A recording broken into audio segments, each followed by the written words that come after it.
Napa-throwback sa Y2K fashion ng ilang kapuso stars na kumasa sa trending ngayong Bebot Challenge. Pero ang entry ng Denjen may kakaibang twist. Makichika tayo kay Athena Imperial.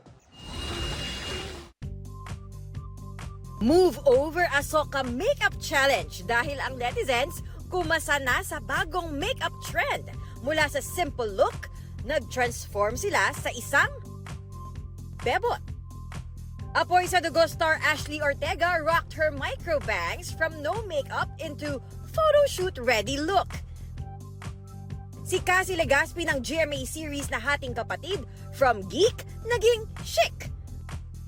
Gabby Garcia flaunted her sangre warrior look sa kanyang entry. Sultry naman ang atake ni Kylie Padilla. Benda naman ang transformation ni Charis Solomon. Bebot dapat pero naging...